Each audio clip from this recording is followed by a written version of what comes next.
नमस्कार मैत्रिणींनो, स्वागत आहे तुमचं शीतल्स फूड कॉर्नर मध्ये। तर आज आपण पाहणार आहोत वजरी मसाला, तोही अगदी झटपट, चवीलाही खूप छान लागतो, होतोही झटपट।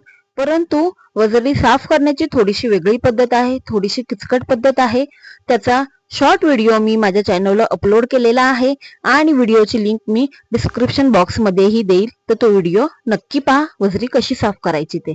आता मी ते 1 किलो वजरी घेतलेली आहे, ती छान साफ केलेली आहे। आता त्यामध्ये थोडंसं मी मीठ घातलेलं आहे आणि याच्या कमीत कमी आपल्याला 10 ते 12 शिट्ट्या करायच्या आहेत, कारण की वजरी शिजायला थोडासा टाइम लागतो। त्याच्यामुळे अगदी आपल्याला आरामात ही वजरी मसाला करायचा आहे। वजरी आपल्या कुकरच्या 10 ते 12 शिट्ट्या आपल्याला करून घ्यायच्या आहेत, एकदम सॉफ्ट शिजण्यासाठी। चला तर मी इथे शिट्ट्या करून घेत आहे। आपल्या 10 ते 12 शिट्ट्या झालेल्या आहेत, पाहू शकताय। आणि आपली वजरी एकदम सॉफ्ट शिजलेली आहे, मी तुम्हाला दाखवणार आहेच। आणि हो, माझे व्हिडिओज तुम्हाला आवडत असतील तर नक्की लाईक करा, शेअर करा आणि हो, सबस्क्राईब करायला मात्र विसरू नका।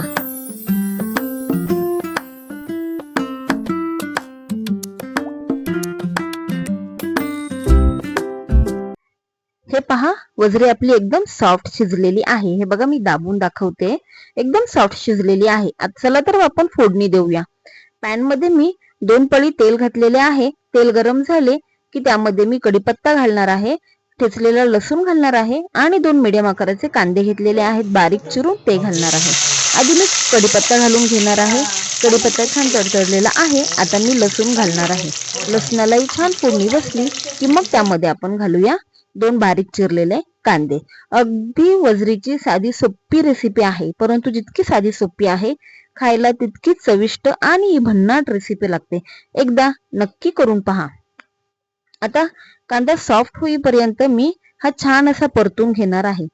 कांदा आपला चांगला सॉफ्ट झालेला आहे। आता मी यामध्ये एकदम साधे 2 सिंपल मसाले घालणार आहे आणि यामध्येच आपला वजरी मसाला खूप छान लागतो, चवीला फार सुंदर लागतो। आता यामध्ये मी घेतलेली आहे थोडीशी हळद, बेडगी मिरची पावडर घेतलेली आहे, ही कमी तिखट आहे। 2 चमचे मालवणी मसाला घेतलेला आहे। तुम्ही घरचा कोणताही मसाला घेतला तरीही चालेल, परंतु मालवणी मसाल्यामध्ये चव सुंदर येते, म्हणून मग मालवणी मसाला घ्या। आता हे मसाले मी छान परतून घेणार आहे कांदा आणि लसणामध्ये, आणि चांगला परतल्यानंतर मग त्यामध्ये जे आपण वजरी घेतलेली आहे उकडून, ती घालायची आहे। तुम्ही असं डायरेक्ट शिजवून वजरी शिजवलीत तरीही चालेल, परंतु आधी जर उकडून घेतली तर मग अंदाज येतो आपल्याला शिजली आहे की नाही। त्यामुळे आधी फक्त उकडून घेतली तर मग बरं होते, त्यामुळे आपल्याला समजते वजरी शिजले की नाही। आता वजरी मी घातलेली आहे आणि थोडंसं बाजूला त्याचं पाणी ठेवलेलं होतं, ते पाणीही मी यामध्ये ऍड करून घेणार आहे आणि एक 10 ते 15 मिनिटं याला छान उकळी येऊ देणार आहे। 10 ते 15 मिनिटांनंतर आपला वजरी मसाला तयार होतो।